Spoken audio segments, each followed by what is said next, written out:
श्री शिवाय नमस्तुभ्यम। स्वागत है आपका शिव पुराण शिरोद्ध संहिता द्वितीय खंड 39वें अध्याय में दधीचि का शाप और शिव पर अनुग्रह। ब्रह्मा जी बोले, नारद, श्री हरि विष्णु अपने प्रिय भक्त राजा शिव के हितों की रक्षा करने के लिए एक दिन ब्राह्मण का रूप धारण करके दधीचि मुनि के आश्रम में पहुँचे।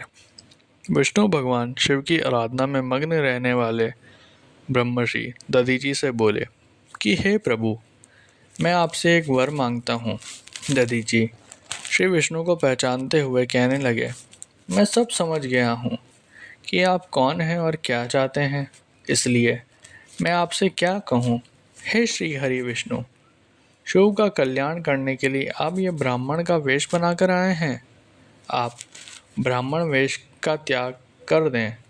लज्जित होकर भगवान विष्णु अपने असली रूप में आ गए और महामुनि दधीचि को प्रणाम करके बोले कि महामुनि, आपका कथन पूर्णतया सत्य है।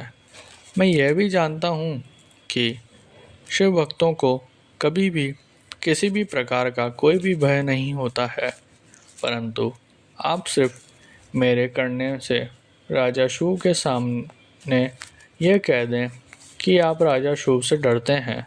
श्री विष्णु की यह बात सुनकर दधीचि हंसने लगे। हंसते हुए बोले कि भगवान शिव की कृपा से मुझे कोई भी डरा नहीं सकता। जब कोई वाक्य ही मुझे डरा नहीं सकता तो मैं क्यों झूठ बोलकर पाप का भागी बनूं।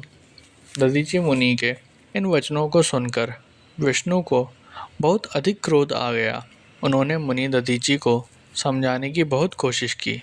सभी देवताओं ने श्री विष्णु का ही साथ दिया।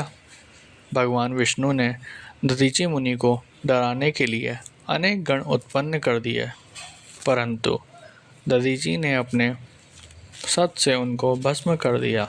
तब विष्णु जी ने वहां अपनी मूर्ति प्रकट कर दी।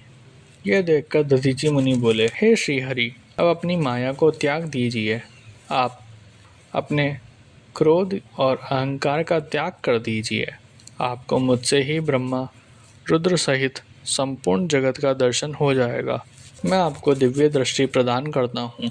तब विष्णु जी को दधीचि मुनि ने अपने शरीर में पूरे ब्रह्मांड के दर्शन करा दिए।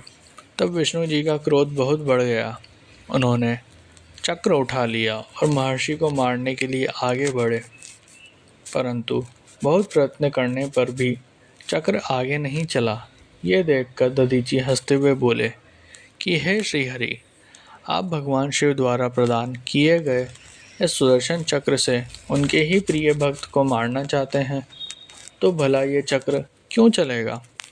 शिवजी द्वारा दिए गए अस्त्र से आप उनके भक्तों का विनाश किसी भी तरह नहीं कर सकते, परंतु फिर भी यदि आप मुझे मारना चाहते हैं तो ब्रह्मास्त्र आदि का प्रयोग कीजिए।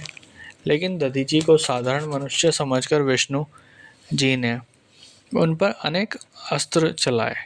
तब दधीचि मुनि ने धरती से मुट्ठी भर कुशा उठा ली और कुछ मंत्रों के उच्चारण से उपरांत उसे देवताओं की ओर उछाल दिया।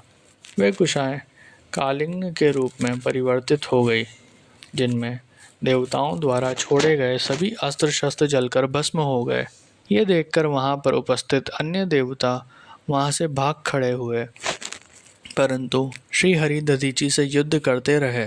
उन दोनों के बीच भीषण युद्ध हुआ। तब मैं ब्रह्मा राजा शिव को साथ लेकर उस स्थान पर आया जहां उन दोनों के बीच युद्ध हो रहा था।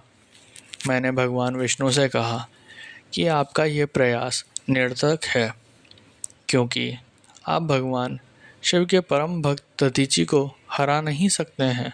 यह सुनकर विष्णु जी शांत हो गए। उन्होंने दधीचि मुनि को प्रणाम किया।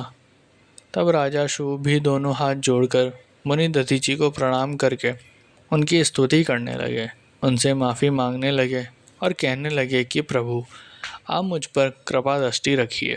ब्रह्मा जी बोले, नारद, इस प्रकार राजा शिव द्वारा की गई स्तुति से दधीचि को बहुत संतोष मिला और उन्होंने राजा शिव को क्षमा कर दिया, परंतु विष्णु जी सहित अन्य देवताओं पर उनका क्रोध कम नहीं हुआ। तब क्रोधित मुनि दधीचि ने इंद्र सहित सभी देवताओं और विष्णु को भी भगवान रुद्र की क्रोधाग्नि में नष्ट होने का शाप दे दिया। इसके बाद राजा शिव ने दधीचि को पुनः नमस्कार कर उनकी आराधना की और फिर वे अपने राज्य की ओर चल दिए। राजा शिव के वहाँ से चले जाने के पश्चात इंद्र सहित सभी देवगणों ने भी अपने अपने धाम की ओर प्रस्थान किया। तदुपरांत श्री हरि विष्णु भी बैकुंठ धाम को चले गए। तब से वह पुण्य स्थान थानेश्वर नामक तीर्थ के रूप में विख्यात हुआ। इस तीर्थ के दर्शन से भगवान शिव का स्नेह और कृपा प्राप्त होती है। हे नारद, इस प्रकार मैंने तुम्हें ये पूरी अमृत कथा का वर्णन सुनाया।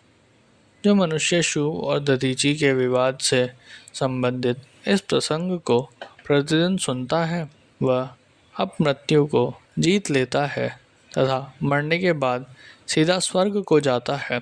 इसका पाठ करने से युद्ध में मृत्यु का भय दूर हो जाता है तथा निश्चित रूप से विजय श्री की प्राप्ति होती है।